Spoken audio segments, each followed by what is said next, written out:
మన ప్రభువును ప్రదక్షకుడైన శ్రేష్టమైన నామంలో కూడి వచ్చిన దేవుని బిడ్డలందరికీ ఉదయకాల సమయంలో ప్రత్యేకమైనటువంటి వదనాలు. దేవునిలో అందరూ బాగున్నారండి? సంతోషంగా ఉన్నారా? సంతోషంగా ఉన్నారా? చెప్పండి నడుతో. మంచిది. దేవుని యొక్క వాక్యం నుండి తిరుమల కొద్ది నిమిషం వాక్యాన్ని ధ్యానిద్దాం. అపోస్తలుల కార్యాలు 20వ అధ్యాయము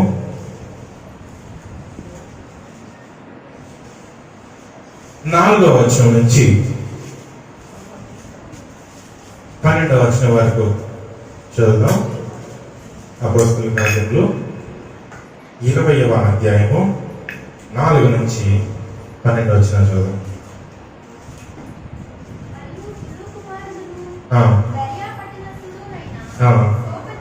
సోపత్రును తెస్సలోనికైలలో అరిస్తర్కును సెకెందును గాయిను తిమోతిను ఆసియా దేశస్థులైన తుకీకు తోఫీము వచ్చిరి.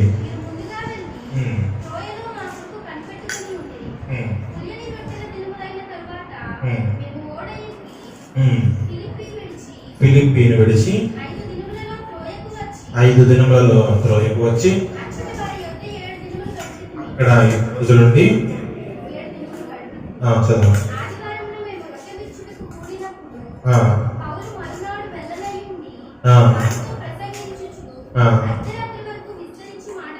అర్ధరాత్రి వరకు ప్రసంగం చేస్తారన్న చదువు. మేము కూడి ఉన్న మేడగదిలో అనేక దీపములు ఉండెను. అప్పుడు ఐదుకు అన్న ఒక యవనస్తుడు కిటికీలో కూర్చొని గాఢ నిద్రపోయి పౌలు చాలాసేపు ప్రసంగించుండగా నిద్రాభారం వలన జోగి 3వ అంతస్తు నుండి క్రింద పడి చనిపోయిన వాడై ఎత్తబడిను. అంతటా పౌలు క్రిందకు వెళ్ళి అతని మీద పడి కౌగిలించుకొని, మీరు తొందరపడకుడి, అతని ప్రాణము అతనిలోనే ఉన్నదని వారితో చెప్పాను. రొట్టె విరిచి పుచ్చుకొని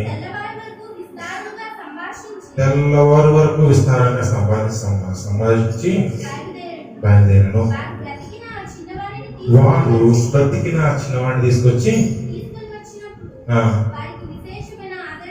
వానికి విశేషమైన ఆదరణ కలిగెను. ఈ చదవబడినటువంటి వాక్య భాగాన్ని అపోస్తలుల కార్యాలు అంటారు.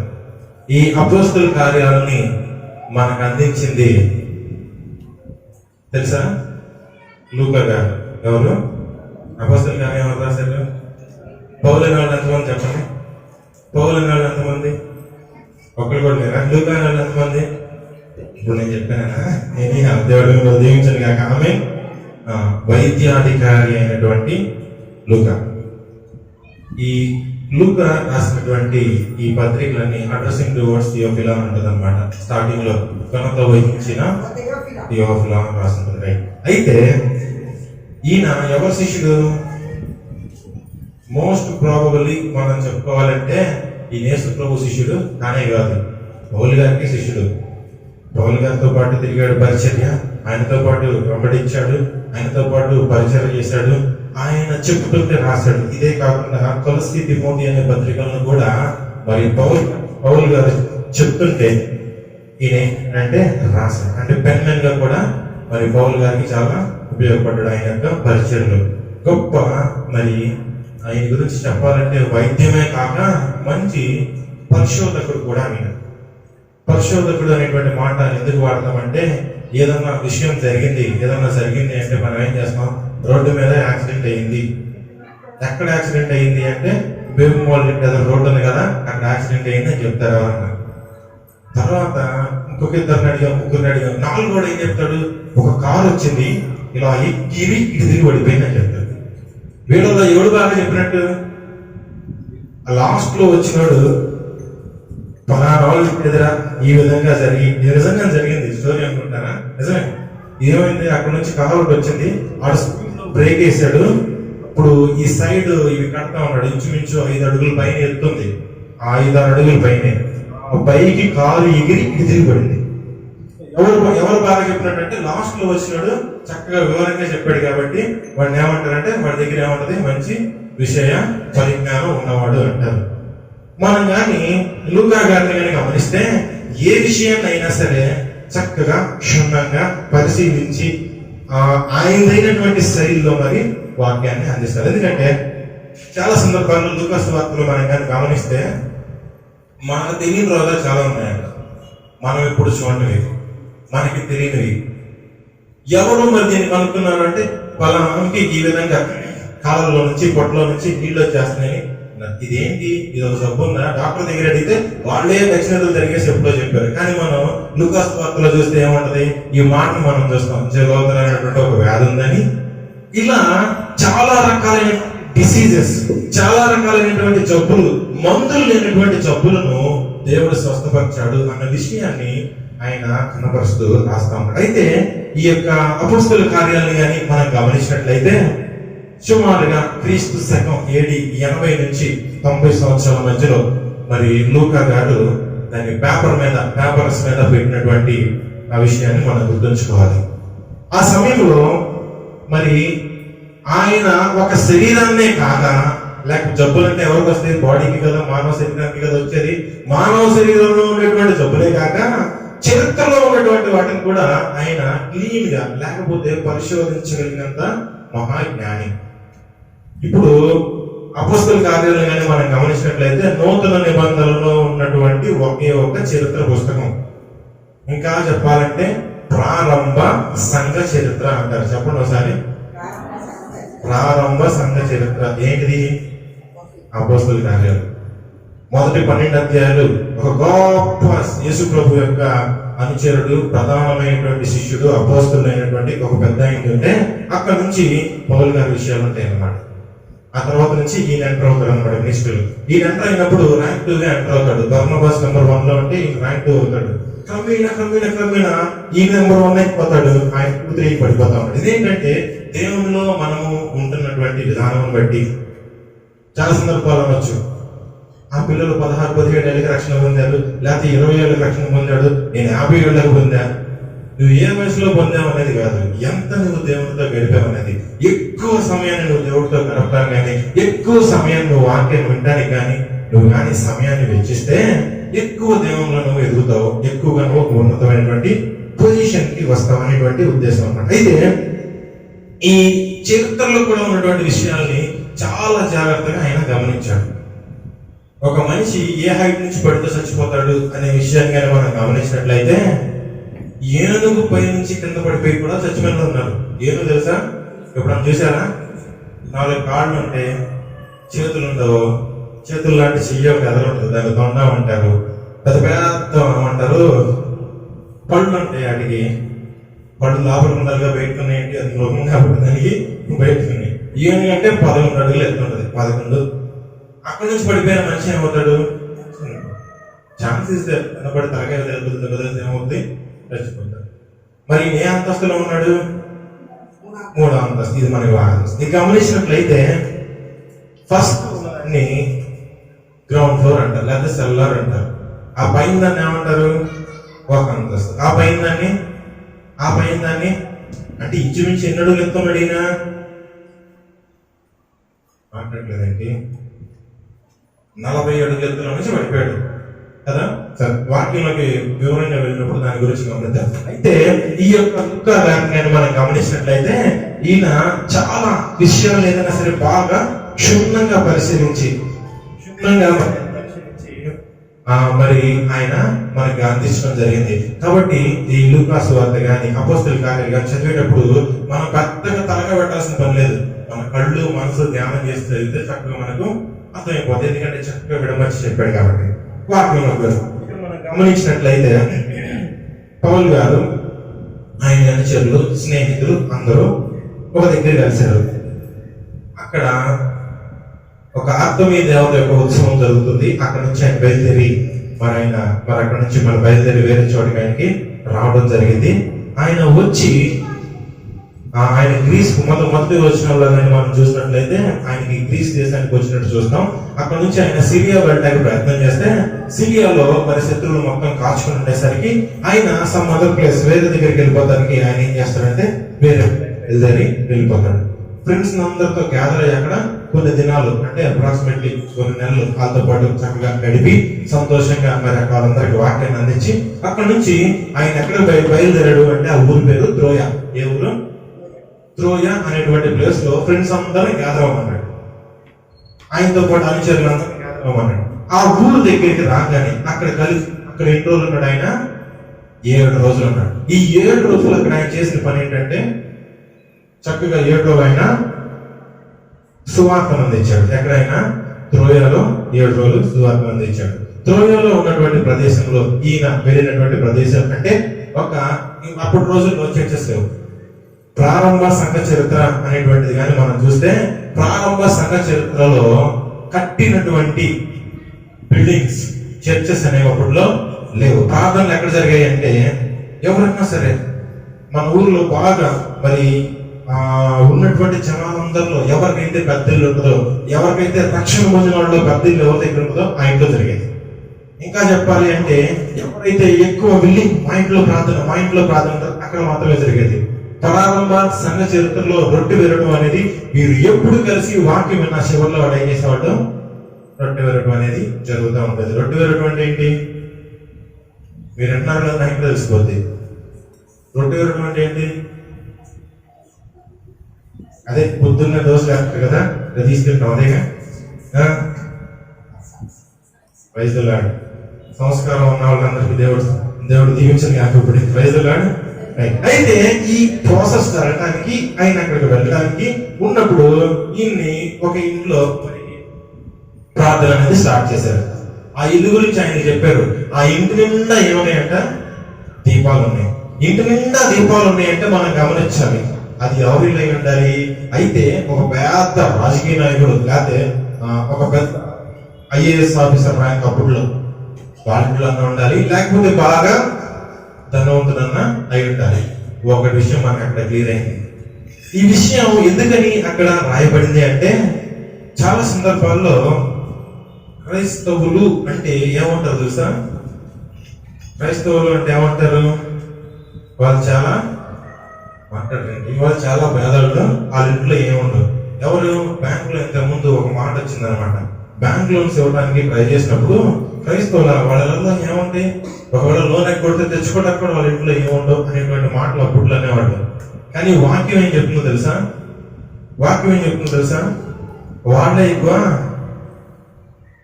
ఎక్కువ ధనవంతులు. ఎందుకంటే పౌలు గారు ఆయన ఏమి సాధారణమైనటువంటి మనిషి ఏం కాదు, బాగా మంచి ఒక బిజినెస్ మ్యాగ్నెట్ కొడుకు. ఆయన లాస్ట్ లో ఆయనకు ఉన్నటువంటి ఆస్తులు కానీ చూస్తే చాలా ఆస్తులు ఉంటాయి. ఇంకా మనం ఆయన చూసినట్లయితే ఆయన ఏం చేశాడు? అప్పుడు రోజుల్లోనే PhD దాకా చదివాడు.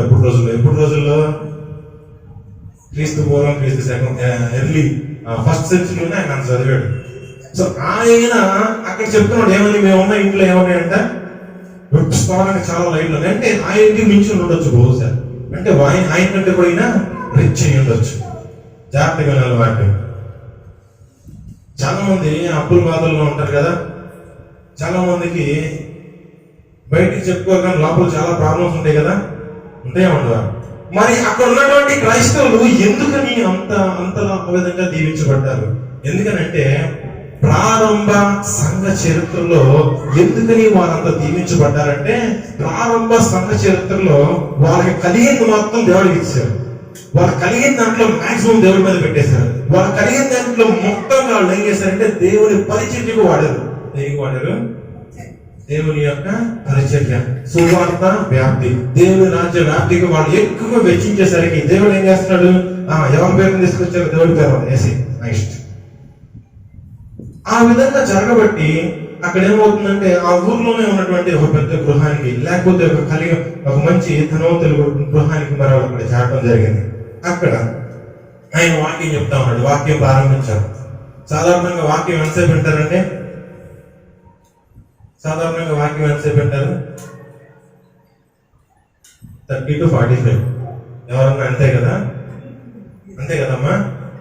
మన చర్చిలో మాక్సిమం ఎంతసేపు అంటారు? ఇది వరకు ఇప్పుడు ఆన్లైన్ పేరులో ప్రార్థన ఎక్కువ చేస్తారు, కానీ ఇంతకుముందు ప్రసంగాలు ఉంటాయి కదా, అప్పుడు ఎంతసేపు అంటారు మాక్సిమం? ఒకసారి గుర్తెచ్చుకోండి మీరు. రికార్డు ప్రసంగం ఒకటి విన్నారు, ఎవరు నిద్ర పోకుండా. నాకైతే గుర్తుంది, మరి మీకు ఏమైనా గుర్తుందో లేదో. 4:30 గంటలు విన్నారు, అంతే కదా? వేరే కంట్రీలో కూడా చెప్పాను 4:30 గంటల పైచీలు చెప్పిన అంటే 12కి బిగిన్ చేసి 4 గంటల వరకు మాట్లాడుతూ 4:30 దాకా మాట్లాడా. ప్రసంగం అయి ప్రార్థన చేసేప్పటికి తెల్లగట్ట 5 అయింది. 12 గంటలకు పట్టుకుంటే మైకు అంటే ఎన్ని గంటలు మాట్లాడినట్టు? 4:30 గంటలు పైన మాట్లాడినట్టు, అంతే కదా? ఎవరు నిద్రపోవాలి, చక్కగా విన్నారు వాక్యం. ఏ టైంలో? మధ్యరాత్రిలో. మనం కూడా వింటాం కదండి అట్లా. మనకు కూడా ఉంది కదా రికార్డ్. ఒకసారి అక్కడ చేస్తూ చెప్పాను 4 అవర్స్ ఒక దీని మీద మాట్లాడిన 4 ఏప్రిల్లో, ఐ థింక్ అక్టోబర్ అనుకుంటా, 2018 అక్టోబర్ నవంబర్లో ఎప్పుడో జరిగింది ఇది. అదే మాక్సిమం మీరున్నది పెద్ద ప్రసంగం, అంతకుమించి ఎప్పుడు మీరు ధ్యాస పెట్టాలి. అయితే ఇప్పుడు నేను చెప్పేది ఏంటంటే, అప్పటి రోజుల్లో మరి ప్రారంభ సంఘ చరిత్రలో, లేకపోతే ప్రారంభంగా మరి జరిగినటువంటి సువార్త పరిచర్లో ప్రారంభంగా ఉన్నటువంటి అపోస్తలుడైనటువంటి పౌలు గారు ఆయన చెప్పినటువంటి మాటలు, ప్రసంగం ప్రారంభించి ఆయన వాక్యం చెప్తా ఉన్నాడు. ఆయన చెప్పేటువంటి వాక్యం దేని గురించి ఉంటది? ఆ ఏదైనా గురించి ముందుగా మనం గమనించాం. రొట్టె విరుచుట గురించి చెప్పాడు. రొట్టె విరుచడం గురించి ఆయన వాక్యం చెప్పేటప్పుడు ఆయన చెప్పేటువంటి మాట ఏంటంటే, ప్రభువు మన రక్షకుడు. ప్రభువు మన రక్షకుడు, తండ్రి ఆయనను మృతుల్లో నుంచి లేపాడు. 2, ఎందరైతే ఈయన నమ్మి ఆశ్రయిస్తారో, ఎందరైతే ఈయన నమ్మి మరి ఎందరైతే ఈయన మాటలు నమ్మి సొంత రక్షకుడుగా అంగీకరిస్తారో వాళ్ళందరూ రక్షింపబడతారు. 3, 4వది రక్షింపబడిన ప్రతి ఒక్కరూ ఆయన మరలా తిరిగి వచ్చే వాళ్ళకు సిద్ధపాటు కలిగి ఇది చేయాలి. ఏది? బలను సమీపించడం. 4. ఈ 4 పాయింట్ల మీద ఆయన ఏం చెప్తున్నాడు? ఒక పెద్ద ప్రసంగం చెప్తున్నాడు. అందరూ వింటారు, చక్కగా బాగానే ఉంది. కూర్చున్నటువంటి వాళ్ళు స్త్రీలు ఉన్నారు, పురుషులు ఉన్నారు, పిల్లలు ఉన్నారు, పెద్దలు ఉన్నారు, అందరూ వింటారు, చక్కగా వాక్యం వింటారు. ఒకే ఒక వ్యక్తి కిటికీలో కూర్చున్నాడు. అప్పుడు రోజుల్లో కిటికీలకి గ్రిల్స్ ఉండవు. గ్రిల్స్ అంటే తెలుసు కదా, ఆ వైట్ కలర్ లో ఉన్నట్లు గ్రిల్స్ అంటారు అనమాట. అప్పుడు రోజుల్లో అవి లేవు. లేకపోవడం వల్ల ఓన్లీ డోర్స్ అనమాట. డోర్ క్లోజ్ చేస్తే క్లోజ్ అయినట్టు, ఓపెన్ చేస్తే ఓపెన్ అయినట్టు.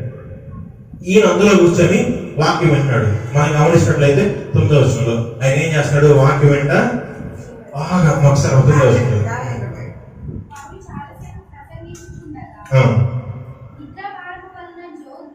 నిద్ర భారము వలన జోగి, నిద్ర భారము వల్ల జోగి. చక్కగా మనం ఈ మాటని గమనిద్దాం. యవనస్తుడు కిటికీలో కూర్చున్నాడు, వాక్యం వింటున్నాడు. ఆయనకి ఏం కలిగింది? నిద్ర. 2వది భారము. ఈ విషయాన్ని ఎందుకని ఇక్కడ అండర్లైన్ చేసి పెట్టుకోవాలంటే, భారం అంటే ఏంటండి? మనం దేవుని సన్నిధికి నడుచుకుంటూ వచ్చాం, దేవుని సన్నిధికి ఎలాగో వచ్చాం, దేవుని సన్నిధిలో కూర్చొని ఉన్నాం. మనం ఏ విధంగా కూర్చొని ఉండాలి? ఆసక్తి లేకపోతే అత్యాసక్తి. 2 ఉంటాయండి. మొట్టమొదటిది ఏంటి? 2వది కదా. మనం ఏం కలిగి ఉంటున్నాం? ఆసక్తి కలిగి ఉంటున్నామా? అత్యాసక్తి కలిగి ఉంటున్నామా? భారం కలిగి ఉంటున్నామా? జాగ్రత్తగా గమనించాలి. దేవుని యొక్క వాక్యములో కానీ మనం శ్రద్ధగా గమనించినట్లయితే, దేవుని సన్నిధిలో మనం కూర్చున్నప్పుడు చాలా మంది అనొచ్చు, అన్యులు కూడా అంటారు, ఏమని? గుడికి వెళ్ళి కూడా తెచ్చుకున్నారా? జర్మనీలో, రష్యాలో ఒక ఇన్సిడెంట్ జరిగింది. చర్చికి వెళ్ళిన తర్వాత అందరూ ఒకే మైక్ అందరూ పాటలు పాడి దాదాపు అందరూ అంటించుకున్నారంట ఒక డిసీజ్. నేను పేరు చెప్పను. అయితే అది బాగా బయటికి వచ్చేసింది. ఏంటి? గుడికి వెళ్ళి కూడా మీరు తెచ్చుకుంటారా? గుడికి వెళ్ళి కూడా మీరు కష్టాలు తెచ్చుకుంటారా? గుడికి వెళ్ళి కూడా మీరు సమస్యలు తెచ్చుకుంటారా? ఎక్కడి నుంచి వచ్చింది ఇదంతా? ఎందుకు వచ్చింది ఇదంతా? ఎందుకనో తెలుసా? దేవుని సన్నిధికి మనం ఎలా రావాలి? దేవుని సన్నిధికి మనం ఎలా రావాలి? ఆసక్తి. ఒకటి చెప్పండి. 2వది ఆసక్తితో వచ్చిన వాళ్ళు మీ చేతులు చూపించండి ఒకసారి. అత్యాసక్తితో వచ్చిన చేతులు చూపించండి. ఇలా కాదు, ఇది కాదు పద్ధతి. ఆసక్తితో వచ్చిన వాళ్ళు ఒక చేతి పైకి లేపండి, అత్యాసక్తితో వచ్చిన వాళ్ళు 2 చేతులు పైకి లేపండి. నేను ఒక మాట చెప్తాను, 3వ మాట. అయితే ఆసక్తి అని ఉండాలి, 2వది అత్యాసక్తి అని ఉండాలి. ఈ 2 లేకపోతే భారం కలిగి ఉన్నవాడు. Praise the Lord. ఇప్పుడు చెప్పండి, ఆసక్తి ఎంతమంది, అత్యాసక్తి ఎంతమంది? నాకు అంటు ముందు దొరికిపోతారు భారం కలిగిన వాళ్ళు. Praise the Lord. రెండు చేతులు దేవుని స్తోత్రం చెప్తాం. హల్లెలూయా. ఇక్కడ ఈ మనిషి వచ్చి కూర్చున్నప్పుడు ఈయనకేం లేదు, ఆసక్తి లేదు. నీవు ఆసక్తి కలిగి దేవుని సన్నిధికి వచ్చినట్లయితే, దేవుని వెతికినట్లయితే ఆయన నీకు దొరుకుతాడు. నువ్వు అత్యాసక్తి కలిగి దేవుని సన్నిధికి వచ్చి దేవుని సన్నిధిలో కూర్చున్నట్లయితే ఆయన ప్రార్థనలు నీకు జవాబునిస్తాడు, నిన్ను దీవిస్తాడు. నీ రెండు కాకుండా నువ్వు భారం కలిగి ఏదో ఏదో ఆలోచనతో తప్పదు, ఈ రోజు వెళ్ళాల్సిందే, ఈ రోజు వెళ్ళకపోతే మళ్ళీ వచ్చే వారం వాక్యంలో ఏదో రకంగా అప్పుడు దిగుద్దు, నాకు పోటీ ఎందుకు వచ్చింది, వెళ్ళాలి, లేదు వెళ్ళకపోతే జనాల్లో తక్కువైపోతాం, లేదు ఈ వెళ్ళకపోతే ఎట్టగొట్టే వెళ్ళాలి. ఏమైంది, మనకేమవుతుంది, ఒక వాడుక లేకపోతే ఒక అలవాటు అయిపోతుంది. ఈ అలవాటు వల్ల మనం ఏం చేస్తాం, చాలా మంది బైబిల్లో కూడా చాలా సార్లు ఉంది ఒక మాట, యేసు ప్రభు దగ్గరికి వెళ్ళి యెషయా గ్రంథం చుట్ట తీసి చదువుతా ఉన్నప్పుడు అక్కడ ఏమంటది, దానికి ముందు ఒక మాట ఉంటుంది, ఏమని, వాడుక ప్రకారము. I think 4:16. అయితే ఈయన వెళ్ళినప్పుడు అక్కడ ఏమని మాట సంబోధించడం జరిగింది, వాడుక ప్రకారము, అలవాటు ప్రకారం, తప్పదు, వెళ్ళకపోతే అమ్మ తింటుంది, నాన్న తింటుంది, లేకపోతే పిల్లలు ఏదో ఒకటి అంటారు. ఇది కాదు కావాల్సింది. దేవుడి సన్నిధిలో నువ్వు వచ్చావు అంటే, దేవుడి మందిరంలో నువ్వు కూర్చున్నావు అంటే నీకేముండాలి, ఆసక్తి ఆర్ అత్యాసక్తి. ఈ రెండు ఉంటేనే దేవుని సన్నిధిలో నువ్వు దేవుని పొందుకోగలవు. ఆమేన్. ఈ మనిషికి ఏమన్నా అక్కడ భారం కలిగి ఉన్నాడు, నిద్ర భారం కలిగి ఉన్నాడు. నిద్ర భారం ఎప్పుడు వస్తుంది? నిద్ర చాలా సందర్భాల్లో మనం ఏం చేస్తామంటే పిల్లల దగ్గర పెట్టుకుని వాళ్ళకంటే చెప్తున్నాం. ఇప్పుడు ఉదాహరణకి చెప్తాం, ఒక యవనస్తులైన పిల్లల్ని పక్కన కూర్చోబెట్టుకుని వాళ్ళ నాన్న చెప్తాడు, నాన్న నాకు పలానా దగ్గర భారం ఉంది, పలానా దగ్గర బంగారం ఉంది, పలానా బ్యాంకులో ఎంత డబ్బు ఉందని చెప్తున్నాడు. నిద్రపోతాడా? ఇంకేమన్నా చెప్తున్నా అంటాడు. అవునా కాదా? మాట్లాడండి ఎవరు? వీటి మీద ఉండేటువంటి శక్తి, నేను రక్షణ పొందాను రా, నువ్వు కూడా రక్షణ పొందాను రా, నేను చిన్నప్పటి నుంచి నేను ఇట్లా బతికాను రా, నాకు ఏ బ్యాడ్ హ్యాబిట్స్ కానీ వ్యసనాలు కానీ లేవు, నువ్వు కూడా ఉండాలనే బట్టి నువ్వు ఏం చేస్తావు తెలుసా, గొడవ పెట్టేసుకుంటాడు. Praise the lord. ఎందుకని అంటే ఇంకా వినటానికి కూడా ఏ విధమైనటువంటి మనసు లేదు. ఇతని ముందు వాక్యం వినేటువంటి మనం కూడా జాగ్రత్తగా గమనించాలి ప్రియమైనటువంటి దేవుని బిడ్డ. ఎందుకనంటే వాక్యం వినడానికి కూర్చున్నప్పుడు దేవుడు వాక్యం, నేను చాలా సార్లు చెప్తూ ఉంటాను కదా, మాట్లాడేది ఎవరు, నా వాయిస్ మాత్రమే నాది, మాట ఎవరు, ప్రభువా నీవే, నీ స్వాధీనం, నీ స్వాధీనం పరచుకోమని నేను చెప్తున్నాడు. మాటలు ఎవరితో మాట్లాడుతున్నారు? సాక్షాత్తు పరిశుద్ధాత్మ దేవుడు మనతో మాట్లాడుతున్నాడు. పరిశుద్ధాత్మ దేవుడు మనతో మాట్లాడుతున్నప్పుడు ఎక్కడికి మనం నిద్రలో పడిపోతామో ఏ విధమైనటువంటి ఉపయోగం ఉండదు. దేవుని సన్నిధిలో ఉండి కూడా రక్షింపనేరకుండా ఉండేటువంటి వారు కూడా నిద్రపోయినటువంటి, దేవుని మందిరానికి రెగ్యులర్ గా వస్తూ రక్షణ లేనటువంటి వారు కూడా నిద్రపోతున్నట్టే. దేవుని మందిరానికి వచ్చి ఇంకా ఏమంటారంటే పొందుకోవాల్సినటువంటి మేలు పొందుకోలేకపోతున్నటువంటి వారు కూడా ఈ యొక్క నిద్రపోతున్నటువంటి మనుషులతో సమానులై ఉన్నారు. Praise the Lord. ఇదని ముందు వాక్యం మాట్లాడుతున్న మనతో దేవుని సన్నిధిలో నువ్వు కూర్చున్నప్పుడు ఏం కలిగి ఉండాలి? ఆసక్తి కలిగి ఉండాలి. వాక్యంతో ఆసక్తి కలిగి ఉండాలి. ఇంతకు ముందుగా మనం చెప్పాం కదా, ఒక తండ్రి చెప్తున్నాడు తనకున్నటువంటి ఆస్తుల గురించి, కుమారునికి రావాల్సిన వాటి గురించి చెప్తాంటే ఎంత ఆశగా ఉన్నాడు, ప్రభువా ఇదిగో నీవు నా కోసం దాచి ఉంచినటువంటి ఈ గొప్ప సన్నిధిలో నుంచి మాటలో నీవు నాకు బోధిస్తుండగా నేను శ్రద్ధ కలిగి ఉన్నాను. దేవుని సన్నిధిలోకి వచ్చి కూడా, లేకపోతే దేవుని సన్నిధిలో కూర్చొని వాకులు వింటా కూడా మరి పాపంలో పడిపోయాము అంటే దాని యొక్క ఉద్దేశం ఏంటంటే మనం ఎక్కడున్నామంటే మందిరంలో నిద్రపోయేటువంటి వాళ్ళం. నిద్రపోవడం వల్ల ఏమవుతుందో తెలుసా? మందిరంలో నిద్రపోవడం వల్ల ఏమవుతుందో తెలుసా? వాక్యము మన చెవుల్లోనికి వెళ్ళదు. చెవులు బయట నుంచి బయటికి వచ్చేస్తుంది. చెవుల్లోనికి వాక్యము ప్రవేశించదు. నీవు మెలకువగా ఉన్నట్లయితే, నువ్వు వింటున్నట్లయితే, నువ్వు ఆసక్తి చూపుతున్నట్లయితే, ఎప్పుడైనా గమనించండి, నిద్రపోయిన పిల్లడు నోరు గట్టిగా మూసుకున్నాడు. ఆ నోరు తెలిసి నీళ్లు పోతే ఏం చేస్తాడు? ఫస్ట్ సారికి ఎక్కువగా నోస్తాడు, అంతే కదా. అసలు నోరు తెరవగలరా? కొంతమంది నోరు తెరిస్తే కొరికేసే వాళ్ళు కూడా లేరు ఈ రోజుల్లో, ఉన్నారు కదా. Praise the Lord. మరి ఏంటి పరిస్థితి? మరి దేవుని యొక్క పరిశుద్ధాత్మతో నింపబడినటువంటి సేవకులు మాట్లాడుతున్నప్పుడు మనం నిద్రలో జారుకున్నామంటే నీ చెవులోని దేవుని వాక్యం వెళ్తుందా? నీ ఆత్మ దేవుని మరి పరిశుద్ధాత్మ ఇచ్చేటువంటి ఆత్మీయ ఆహారం చేరుతుందా? ఎప్పుడైతే పరిశుద్ధమైనటువంటి పరిశుద్ధాత్మ దేవుడు ఇచ్చేటువంటి నీ ఆత్మీయ ఆహారం నీకు రాకపోతే, ఆహారం లేకపోతే ఏమవుతారండి? ఆనందం లేదు. ఒక వారం రోజులు నీరసం, ఇంకో వారం రోజులు ఎముకలకి చర్మం అతుకుపోద్ది, ఇంకో వారం రోజులు లోపల ఉన్నటువంటి ఆర్గన్స్ పాడైపోద్ది, ఇంకొక వారం రోజులు 40 రోజులు వచ్చేసరికి మటాష్ ఏముండదు. ఇంకా నీ ఆత్మ కూడా అంతే, నీ ఆత్మ కూడా అంతే.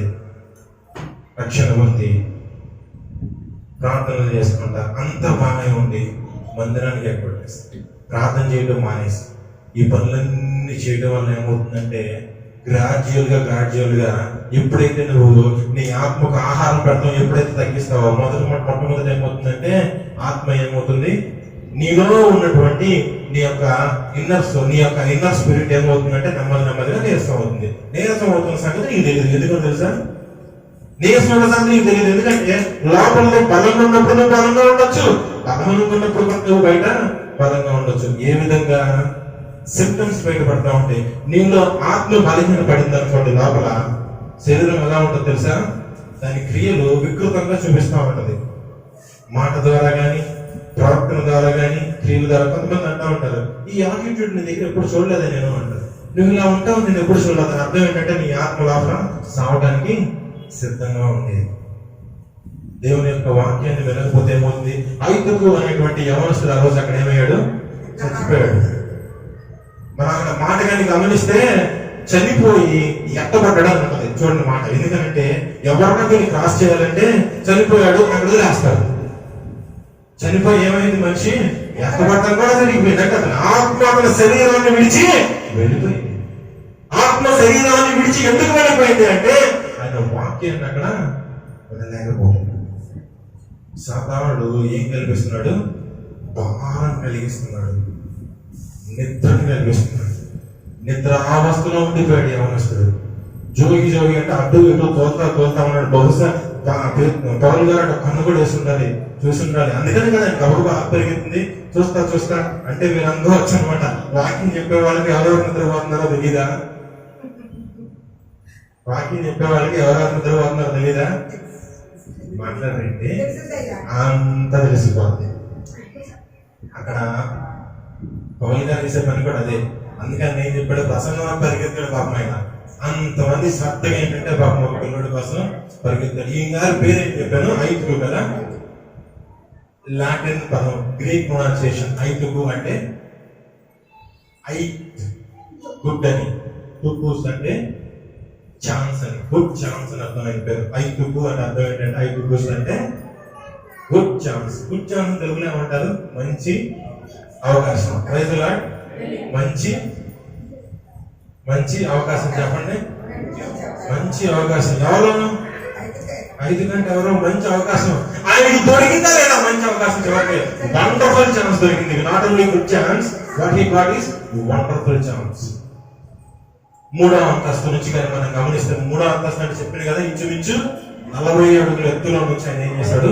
ఆయన జారి పడిపోయాడు. 40 అడుగుల ఎత్తులో నుంచి పడిపోతే ఏమవుతుంది? 40 అడుగులు ఎత్తు అంటే ఉదాహరణకు మన శబ్దానికి మన ముందు ఏదో ఒకటి ఉంటుంది. మన తరగాలి పైన చేస్తే పైన స్లాబ్ కనపడుతుంది కదా, అది 10 అడుగులు ఎత్తు. అర్థమవుతుందండి? ఇది 10 అడుగులు ఎత్తు అనుకుందాం. 40 అంటే దీనికి 4 రెట్లు. అంత ఎత్తులో నుంచి ఈయన పడిపోతే స్పాట్ డెడ్ అయిపోయాడు. ఇదేమంటూ కిటికీల దగ్గర నుంచి, జాగ్రత్త వాక్యం, కిటికీల దగ్గర నుంచి సాతాను మీ మీద ప్రయోగం చేస్తా ఉంటుంది. ఎక్కడి నుంచి అండి? ఎగ్జామ్ రాసేటప్పుడు కూడా కిటికీ పక్కన పడితే ఏం చేస్తారో తెలుసా? అక్కడ చూస్తా ఉంటారు. రాయి, టైం అయిపోయింది, రాయి అంటా ఉంటారు. మేము చెప్తాం వల్ల అక్కడ మూల కోసం అలాంటి వాళ్ళు కూడా తలగా వెళ్ళలేదు. కిటికీ పక్కన ఏముంటది? కిటికీలోనే ఉంటాడు సాతాను. కిటికీలో ఏమంటాడు? కిటికీలో నుంచి మరణం రాకుండా చాలా సార్లు ప్రార్థన చేస్తా ఉంటారు కదా. కిటికీలో నుంచి మరణం ప్రవేశించకుండా శ్రీప్రభు అని ప్రార్థన చేసేవాళ్ళు పెద్దవాళ్ళు. మీకు గుర్తుందో లేదో? నాకు గుర్తుంది. కిటికీల దగ్గర నుంచి మనకేమొస్తుంది? టెస్టిమెంట్స్ వస్తాయి. ఇంత చక్కగా వాక్యం జరుగుతున్నా కిటికీల దగ్గర నుంచి మనకేమొస్తుంది? డిస్టర్బెన్సెస్. గుమ్మం మనం దేవుడి కోసం తెరుస్తాము, కిటికీ దగ్గర ఎవడు కాసుకొని ఉంటాడు? ఆ గుమ్మంలో పిలిచినప్పుడు ఎవరైనా వచ్చాడు ఉంటాడు, గుమ్మంలో నుంచి ఒకడు సాతాను. ఆల్రెడీ మనం గుమ్మం చేసి ప్రభువుని లోపల తీసుకొచ్చామంటే అది ఎంట్రన్స్ ఉండదు, గుమ్మం నుంచి ఎంట్రన్స్ ఉండదు. కాబట్టి ఎక్కడి నుంచి ప్రయత్నం చేస్తాడు? గుమ్మంలో నుంచి ఎంట్రన్స్ లేదు. మన గుమ్మాలు తెలిసి మన ప్రభువుని లోపల కూర్చోబెట్టాం, ప్రభువు లోపల ఉంటున్నాడు, మనతో వాడు నివసిస్తున్నాడు ప్రభు, మన హృదయాల్లో ప్రభు అంటున్నాడు. మరి సాతాను ఎక్కడి నుంచి ట్రై చేయాలి? ఇంకా గుమ్మలోకి రాక కుదురుదా? ఛాన్స్ లేదు. ఎక్కడ ఉంటాడు? కిటికీగా ఉంటాడు. డైరెక్ట్ సంపగలడా? లేడు. కాబట్టి ఏం చేశాడు? చక్కటి చల్లటి గాలి మరి అతన్ని వెనక తగిలేలా చేశాడు. నిద్ర వచ్చేసింది. ఎంతో ఆశతో వచ్చాడు, గదిలో ఎక్కడ ఖాళీ లేక పాపం కిటికీ ఎక్కాడు. ఆ పిల్లడు చాలా ఆసక్తితో వచ్చాడు, ఖాళీ లేక కిటికీ ఎక్కాడు అంతే. కానీ ఏం చేశాడు? బ్రదర్ కిటికీ నానని చెప్పేదాన్ని వచ్చాడు సాతాను. చక్కగా ఏం చేశాడు? చల్లటి గాలి, ఆ గాలి, ఈ గాలి, ఎన్ని గాలి పెట్టేసరికి చివరికి ఏమైపోయింది? నిద్ర రాకూడదు. మీరు ఎగ్జామ్ రాసినప్పుడు నిద్ర వచ్చిందాక ఏం చేస్తారు? ఎగ్జామ్ రాసినప్పుడు నిద్ర వచ్చి నేను పడుకున్నాను, మీరు చేతి చూపిస్తారు. ఎగ్జామ్ రాసినప్పుడు నిద్ర వస్తుందండి తెలుసా? నైట్ అవుట్ చేసి చదువుతారు కదా, పేపర్ చూడగానే కొంతమంది ఈజీగా రాత్రి పడుకున్న మహాప్రభుత్వాలు కూడా లేకపోలేదు. లేకపోతే అమ్మ ఆగరాగండి అని చెప్పి ఏమంటారు డిజైన్ పెయింటింగ్ లాగా రాసిన కూడా లేకపోలేదు. కిటికీల్లో ఏమంటది? సాతాను మిమ్మల్ని శోధిస్తూ ఉంటాడు. మెయిన్ ద్వారంలో మీ దగ్గరికి రాలేడు, ఎందుకంటే మీరు రక్షింపబడిన వారు కాబట్టి. మెయిన్ గా మీ దగ్గరికి వచ్చి దాడి చేయలేడు, కానీ కిటికీలో వచ్చి మీకు చిన్నది అనమాట, చిన్న మాటలు మిమ్మల్ని ఏం చేస్తాడు? ఇది చేస్తాడు, బుక్ చేసేస్తూ ఉంటాడు. ఇంతే కదా, ఒక మాటే కదా, ఒక చిన్న అబద్ధమేగా, అంతే కదా, ఒక చిన్న అబద్ధం. ఇదేంటంటే కిటికీలో నుంచి వాడేసినటువంటి ఒక ట్రాక్, ఒక వాళ్ళ మనం అందులో పడాలా? అడుగుతుంది. Praise the Lord, praise the Lord. అయితే ఆ పిల్లడు జరిగింది ఏంటి? అక్కడ నుంచి పడిపోయాడు. పౌలు గారి కిందకు వచ్చారు, ఆ బిడ్డను హక్ చేసుకుని కౌగిలించుకొని ప్రార్థన చేయడం, బతికాలని చెప్ప పైకి తీసుకురావడం. జాగ్రత్తగా గమనించాలి. దేవుని సన్నిధికి వచ్చి కూడా మనం ఎందుకు పడిపోతాం అంటే నిద్రపోవడం వల్ల పడిపోతాం. దేవుని సన్నిధికి వచ్చి కూడా వాక్యములకు మనకు ఆసక్తి లేకుండా ఎందుకు చేస్తారంటే కిటికీల్లో నుంచి ఎవరు మనం ప్రయత్నం చేస్తారు? సాతానుడు మనల్ని దేవుని దగ్గర నుంచి లేకపోతే దేవుడి మాటలు వినకుండా డివియేట్ చేస్తాడు. మూడోది గమనించినట్లయితే మనం అక్కడ నుంచి పడిపోయేటువంటి స్థితి ఎప్పుడు వస్తుందంటే కంప్లీట్ గా వాక్యం అనేది మనకి మధ్యలో బ్రేక్ పడిపోయిందంటే ఆ తర్వాత ఏమవుతుంది? మరణం అనేది సంభవిస్తుంది. లేకపోతే విశ్వాస జీవితంలో స్పిరిచువల్ గా మనకి ఏమొస్తుంది? పూర్తిగా పడిపోయేటువంటి స్థితి, మరణం అనేది అక్కడ ఏర్పడతా ఉంటుంది.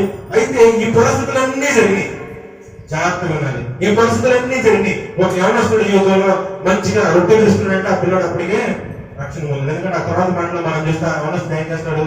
రొట్టె విరిచి చదువు తర్వాత మాట 11వ వచనం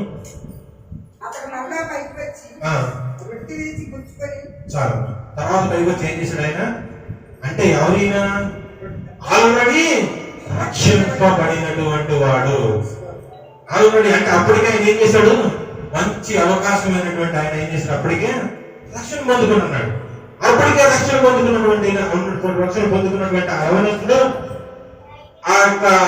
ఆ ఇంట్లో ఎక్కడ ఖాళీ లేకపోబట్టి వాక్యం వినడానికి అవకాశం కోసం కిటికీ అయితే కిటికీలోకి ఆయన బాగా భారం కలిగి నిద్ర వచ్చి కింద పడి చచ్చిపోతే ఆయన తీసుకొచ్చి మరి ఆయన్ని పౌలు గారు ప్రార్థన చేసి బతికించమని ఆయన పైకి తీసుకుని వెంటనే ఆయన ఎక్కడ పెట్టి చేయి తీసుకొచ్చేసి వాళ్ళలో చేయబెట్టేశాడు. ఈ యొక్క ఎంటైర్ సినారియోలో నుంచి మనం గమనించాల్సినటువంటి విషయం ఏంటంటే పడిపోతే వెంటనే లగాలి.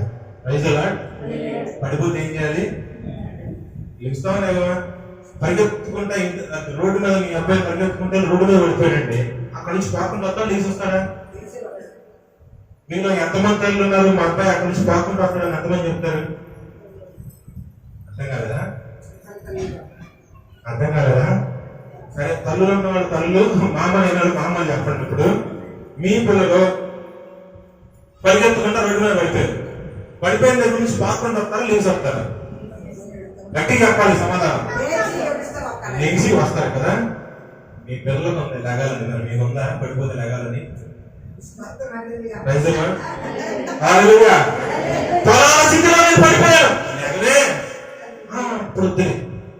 ఇప్పుడు వద్దులే. ఎందుకు? నీ చిన్న పిల్లడు, నీ ఇంట్లో ఉండేటువంటి 2-3 సంవత్సరాల పిల్లడు లెక్కాలి ఉంది నీకే. ఆ యవనస్తుడు పడిన వెంటనే ఏమయ్యాడు? లేచిన వెంటనే చేయక బిడ్డను తీసుకొచ్చి పరిశుద్ధ కార్యం మీద పరిశుద్ధ బలారాధన ఏం పెట్టాడు? చెప్పాడు. బల్ల కొట్టేటువంటి అందరూ మీకు ఇదే దేవుని దగ్గర నుంచి ఒక మంచి హెచ్చరిక. పరిశుద్ధ బలారాధన మీరు ఇప్పుడు నిర్లక్ష్యం చేయదు. పడితే వెంటనే లేకడానికి అవకాశం ఇస్తున్నాడు దేవుడు. అలాగే నువ్వు దూరం అయిపోతా ఉంటే ఐదుకు మన దూరం అయిపోతుంది. కానీ ఐదుకు చాలా మంచి, ఎందుకంటే వెంటనే ఆయన ఏం చేశాడు? లేచాడు. ఆ తర్వాత విషయం ఏంటంటే మనం 11 వచ్చిన కానీ మనం గమనించినట్లయితే అద్భుతమైనటువంటి మాట. 12 వచ్చిన వారు బ్రతికిన ఆ చిన్నవాడిని తీసుకుని వచ్చినప్పుడు వారికి విశేషమైనటువంటి ఆనందం కలిగింది. చాలు. ప్రైజులా హల్లెలూయా. 2 చేతుల దేవుని స్తోత్రం చెప్తామా? విశేషమైనటువంటి ఆదరణ అంటే బాగా క్రేజ్ వచ్చింది. మనలో ఎవరు మాత్రం కోరుకో చెప్పండి. ఈ క్రేజ్ అంటే అర్థం ఏంటంటే మహిమ అర్థం, గ్లోరీ అంటారు. ఎవరికి మాత్రం మరి మహిమపరచబడటం ఎవరికి మాత్రం ఇష్టం ఉండదు? ఉదాహరణకి ఎవరన్నా వచ్చి తల్లి దగ్గరికి, అమ్మా మీ అబ్బాయి బాగా ప్రార్థన చేస్తున్నాడు అని అన్నారు. ఆ తల్లికి ఎంత ఆనందో తెలుసా? ఏదన్నా విషయం చెప్పగానే వెంటనే చెప్తున్నాడు అమ్మ అనగానే, అమ్మ మీ అబ్బాయి బాగా వాకింగ్ చదువుతున్నాడు అమ్మ గుళ్ళు అంటే ఆ తల్లికి ఎంత ఆనందం. అలా విశేషమైనటువంటి సంతోషం కలుగుతుంది. బయట చెప్పుకోలేదు. మగపిల్లల గురించి ఆడపిల్లల గురించి అయినా ఇదే చెప్పంగా నా తల్లికి ఏం కలుగుద్ది? సంతోషం కలుగుద్ది. కానీ విపరీతమైన క్రేజ్ ఎప్పుడు కలుగుతుందో తెలుసా? తగ్గుబడి తీసిన బట్టి ఇది ఇంకా బాగా వస్తుంది. ఇది ముందు చాలా సందర్భాల్లో మనం పడిపోయి ఉండొచ్చు, చాలా విషయాల్లో మనం పడిపోయి ఉండొచ్చు. అబద్ధాలే కానీ ఇంకోటే కానీ ఏదైనా కానీ ఏ స్థితిలో అయినా సరే నేను దాని ముందు పడిపోయి ఉండొచ్చు. కానీ పడిపోయినటువంటి నీళ్లు కానీ తిరిగి లేచి మరలా పరిశుద్ధ సహవాసంలో చేర్చబడితే విపరీతమైనటువంటి ఆనందం కలుగుతుంది. దేవుని ఎడల మనుషుల ఎడల, దేవుని దయందు మనుషుల దయందు.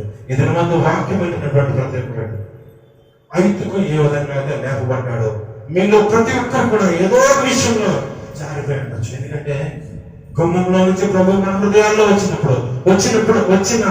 ఉన్నప్పటికీ కిటికీలలో నుంచి సాతానుడు మన మీద అనేకమైనటువంటి ప్రయోగాలు చేస్తూ ఉంటాడు, అనేకమైనటువంటి శోధనలు పెడతా ఉంటాడు. ఎక్కడ నువ్వు పడిపోయావో ఇదే నీకు అనుకూలమైనటువంటి సమయం. అలాంటి దగ్గర నేను పడిపోయాను అన్నాడు దేవుడు లేబడి నీకు విశేషమైనటువంటి ఆదరణ కలుగుతుందని తెలుగు చెప్తా ఉంది. విశేషమైనటువంటి దేవుని కలుగుతుంది ముందు వాక్యం చెప్తా ఉంది. ఇంకనూ రక్షణ లేకుండా, రక్షణ పొంది ఇంకనూ దాటి వేసుకుంటా దేవుని సన్నిధికి రాకుండా ఈ విధంగా జీవిస్తూ ఉంటే దేవుడు నిర్మంది నీతో మాట్లాడతాడు. ఏమన్నా తెలుసా? మళ్ళీ చూస్తున్నాడు దేవుడు, నువ్వు తిరిగి నా దగ్గరికి, నువ్వు దీవించబడతావు. నువ్వు తిరిగి నా దగ్గరికి నీకు విశేషమైనటువంటి ఆదరణ కలుగుతుంది. అనేకులు ఎదుట నువ్వు గొప్పగా పుణ్యుడిగా మరిపరచబడతావు. నువ్వు తిరిగి వస్తే అటువంటి స్థితి పరిశుద్ధాత్మ దేవుడు వాక్యం వింటున్న దేవుని బిడ్డలందరికీ ఇప్పుడే అనుగ్రహించను గాక. ఆమేన్.